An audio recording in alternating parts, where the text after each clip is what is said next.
So first of all, I'm very sorry I'm here an hour late. This was supposed to be the first talk on hair loss basics, but I had to be in another room. So it's going to be a little out of sequence, but hopefully it has some value nevertheless.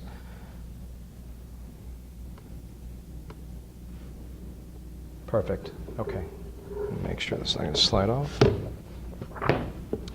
So it's important, I always like to start with this slide because it's something you see in every textbook, the Norwood patterns, and unless we really understand what a Norwood pattern is and how it develops in a person, you're not going to be able to do really beautiful work because you're going to create patterns that don't exist in nature.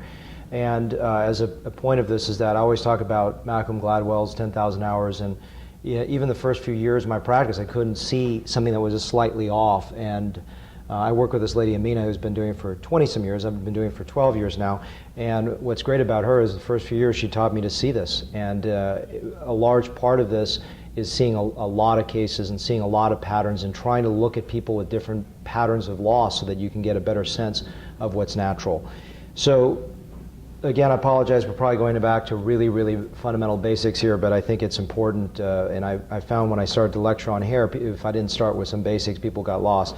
The concept of donor dominance was espoused by Norman Orentreich in the 1950s, and the concept of this is that hair that's moved from the backside in the donor area that has a tendency genetically not to be lost and moved into recipient area will retain the characteristics of the donor that won't be lost, and that's the basic idea.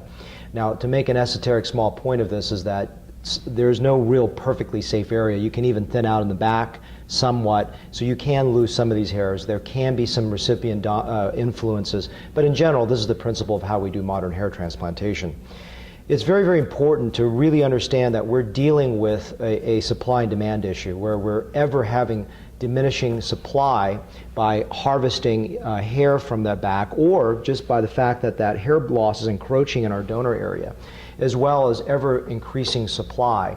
And that is really particularly a problem when you're looking at a gentleman below 40 years of age, because there's a sort of more rapid loss in that early spectrum. And so you're dealing with a younger gentleman, you may run out of supply and have too much demand, especially if you're aggressive and making very low hairlines. And so there's an issue with dealing with transplanting young gentlemen. Again, this may be an obvious topic for the more advanced practitioners, but for someone starting, it's a fundamentally important thing. Projecting forward based on what supply you have now, what you can see in the future, and how to make sure that you don't run out of hair. This slide is, to me, I think, probably the most important slide of the entire talk, which is, I think, when I started with hair, I just thought, oh, you have some hair, then you don't have hair, and you stick some hair back. Hair loss is a progression. Male pattern baldness goes from a terminal thick hair to these hairs called vellus hairs that are thin, shorter, see-through, and that's a transition phase that goes to zero. So a large part is when we hear a subject such as hair restoration, we get so enamored as surgeons to talk about hair transplantation, the actual surgical, whether it's flaps, whether it's follicular grafts, whether it's reductions, whether it is any of those and a number of things. What we forget to talk about and really, really concentrate when we start as a surgeon is making sure you counsel the patient on effective medical therapies that are out there, and we'll detail some of those in a moment. So essentially what a medicine does is it takes a hair that's in the terminal phase and slows down some of them in a progression toward vellus. It takes some of these vellus hairs and slows down the progression toward baldness. And even some cases, it can even take almost bald scalp and bring it back. But generally speaking, once you pass that vellus stage, it's not going to be that effective. So think of it like a chemistry equation where there's an equilibrium going across, and it's trying to get that equilibrium shift in the right direction before it goes to no hair. And so what you want is medicine is going to be the most effective in a gentleman with very early loss or a woman with early loss, rather than someone in a very progressed state in which that may be just a transplantation case. But I think that in many cases, medicine can help almost anyone slow down further progression, but again, emphasizing on the younger or earlier hair loss patient, I should say. The two mainstays of therapy are these two FDA-cleared products. Just very quickly with this, and you should know this. You should really know everything about these medicines. If you're going to be a hair transplant surgeon, you can't just understand good hair restoration as a surgical modality, but you have to understand the dynamics, the limits, the risks, the problems, the efficacies of the therapies that are available. And Minoxidil, which is a generic name for rogaine, comes in at 2% for women and 5% for men. And a lot of people, on a practical level, have this sort of all-in-one proposition. They say, well, if I'm not going to take it BID or twice a day, I tried and I gave up. Well, that's garbage. You can use it as much as, if sometimes, I always tell my patients, even if you use it once a day, that's great. If you use it every other day, that's great. Whatever you can get into your regimen, try to do. If you don't like it in the morning because it makes your hair messy, use it at night. And that's very, very, very important. And the other thing that you'll see on the package inserts is that it's really effective in the crown. That's because the FDA trials said that, but really it works in the front as well. So I'll ask the patients oftentimes to double the dosage and apply it across the entire scalp, and it has equal efficacy, in my opinion, across the entire landscape of the scalp. So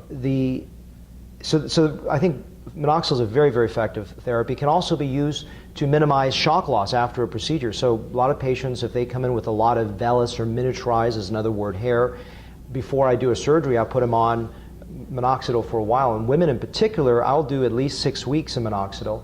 In the past, I would put them on 6 months, but then talking to a lot of my esteemed colleagues, it seems like most of them agreed that it was about 6 weeks to 2 months is what they would do to minimize postoperative shock loss. You will see as some of the hairs cycle into a growth phase, you can see some of those hairs shed, and that's actually a normal thing, and that occurs oftentimes at 4 to 6 weeks after starting minoxidil, and that's normal. So you tell the patient that's normal. So a lot of patients stop minoxidil because they saw their hair start to shed, and that's absolutely normal.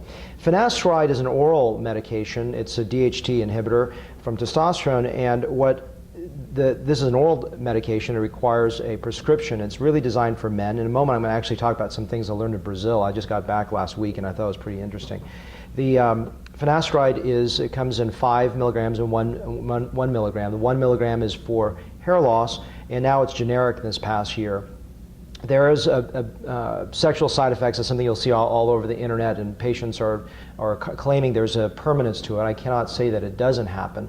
I've had one patient out of a couple thousand that has claimed that. It's very hard to read how much of that is what's called a nocebo effect, that they think that they're going to have a problem when they get one, or they're in that overlap period of time in the 40s and 50s where erectile dysfunction is more prevalent, and that could be the reason. It's unclear to what degree that is involved. It also lowers your PSA, prostate-specific antigen, so a patient over 50 or so should have that measured. It can lower it about 50% down. It's also processed through the liver, so someone with liver dysfunction should know this and should probably have their LFTs measured on a maybe annual basis or so. And that's up to, I oftentimes collaborate with a generalist to do that. And then there's concepts of whether it causes prostate cancer. And so to very quickly summarize some of the contention there is that most people today, I believe that it can actually possibly, the 5 milligram dosage, which is for prostate issues, diminish the risk of prostate cancer long term by 25%. But some of the studies have shown that it could actually, does it increase high grade incidence of cancer or make a higher grade incidence of cancer? And some of the thoughts is that could be artifacts, since the way that prostate biopsies are done are random, and the prostate is actually shrunk with finasteride dosing. So the other thing is it's very effective in early hair loss, and you really should oftentimes combine it as best as you can with surgery. As Shelley has mentioned, it really does help your results look so much better when they're on this. And the other thing too is that they're synergistic. So a lot of people that are on minoxidil, people think, oh, that's enough. I try to get my patients on as much coverage as they humanly are willing to do. And it's important though too, is what I try to do is pretend my patients are going to stop, because I never know if they're going to stop, and you can't design an aggressive plan on the prospect that they're going to be on this for life, because you never know if they are or not, and that's an important thing to think about. What I learned in Brazil, I always learn something from one of these meetings, is that my colleague Nicole Rogers was talking about how about 80% of her female patients are on dual therapy for women. The women are on dual therapy. That's minoxidil and spironolactone pre-menopausal and postmenopausal with finasteride. And what she was saying also, some recent studies shows that 5% minoxidil once a day is as effective as twice a day, and it can be with the same incidence of hypertrichosis, or that is hair growth on the face, and it's much easier to tolerate because it can be done at night for women that have hairstyling issues. And she combined spironolactone, and she's shown some pretty remarkable results in about 8% of patients on spironolactone at 200 milligram dosing, unless they're very small. But there are other things I don't want to get into that you really have to go through, which is that it's cleared through the kidneys. It is something that has issues if you're on ACE inhibitors or SSRIs, et cetera. But I think it sounds very interesting. And the other thing that was very interesting is that I learned is that there's some recent studies have shown 5 milligram finasteride in postmenopausal women. The reason why postmenopausal, to clarify, is there can be teratogenic effects in a male fetus when you're giving it to a woman of childbearing age. But they found that the 5 milligram dose seemed to be effective in helping women postmenopausally, whereas if you watch the history of understanding where 1 milligram dosing for finasteride for women postmenopausal has been very equivocal. The controlled studies have shown really no efficacy there. So I think that's interesting. I may be starting to incorporate that. Today we have so many other things beyond these two modalities. We have a laser technology, which basically has been around since 1967. And nowadays, they have technology where you don't have to go into an office. You can just be at home and wear this laser. And so I think it's really interesting. And you need a laser that works around 630 to 670 nanometers at low wattage and low power, and that's going to help with stimulating hairs. And I believe this is something that is a great supplement that works, again, in a synergistic fashion through its separate therapy modality to enhance the effects of finasteride and minoxidil. And PRP, I've been doing this for about 3 years now, having phenomenal results when it comes to putting this with surgery. I've had some equivocal results when I'm doing this as a standalone injection for people with hair loss. I cannot advocate 100%, but maybe I'm still in that process of developing a good protocol for them, now increasing the interval from about a year to every 6 months, and maybe I have to go every 3 months to see the results. But I've seen some amazing results with injections, and sometimes I've seen not perfect results, and that's platelet-rich plasma. And the final thing we tend to forget about is just some topical camouflage that you can put in your hair. There are all different types of brands out there, and a lot of young men who are very desperate, and we get so focused on medicine and surgery, we forget just a little sprinkle up there can make them look like they have a full head of hair. And I'm talking about someone with advanced baldness can look pretty darn good with a little sprinkle up there of these topical fibers that can actually be bound with a hairspray so they can actually get out in the rain and not affect their social life. So finishing up this is that what you heard from Tony, I really agree. I'm very passionate about it. I'm going to talk a little bit more about that in my next talk. And the reason why you can be passionate about this is that it's not mechanical. You got to understand how hair grows on the head, and you want to reproduce that in a natural way. And so the hair loss basic is that hair, it grows in different ways. And this is just showing you how hair grows in different parts of the scalp. And then when you design things, besides the hairline, the recipient sites, when you create a hairline, when you create the angulation to the frontal temporal area, when you create a crown area, and when you create a female hairline, these are different patterns, and they're just fun. And so I always record what I do and how I place it so my staff can more easily place into it, but also I have a documented record of how I designed it, so in the future I come back and look at the patient, I know exactly my blueprint of how I did it. And a very easy model that I've developed just to describe where these landmarks are is just thinking of the head like a box. And so if you think about the horizontal vertical planes, and clearly our scalp is rounded, so that transition going forward in the front is basically going from mid-scalp to forehead, and that's called the hairline. And then from the side, it goes to temporal bearing hair, and it's called the lateral crease. And then going from the back side, from horizontal to vertical, it goes back from the mid-scalp to the vertex, and this is just a vertex transition zone. So these are easier ways that when you're looking and designing a scalp, you can use these basic fundamental landmarks to do that. You heard from Tony, angulation is so important. And so when we use these terminologies, when we talk about angle, it's really an AP, anterior posterior direction we're talking about. Direction refers to the lateralness of that site. And there's things called tilt, which is more esoteric, that oftentimes deals with more like female design, but it's not really necessary. So you go back to this again, is really, hair does grow differently, and part of what's fun about this is really designing a scalp that looks great. So I leave you with the thought that hair is fun. It can be creative and exciting if you make it so.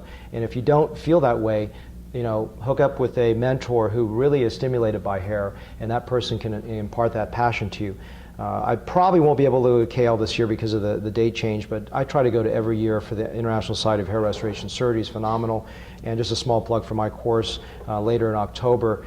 We're very intensely hands-on. We have 15 hours of hands-on training, and I really believe that in minutes, if I watch you do recipient sites, if your density gradients are off, I can correct that, and I usually come back in 30 minutes, I see you've already made an improvement. So I really believe that rapid feedback through a hands-on method is about the only way that you can enforce a good knowledge and then leave you, when you go home, with that information so that you have drills and methods of developing your skill sets and not be in a vacuum. Thank you for your attention.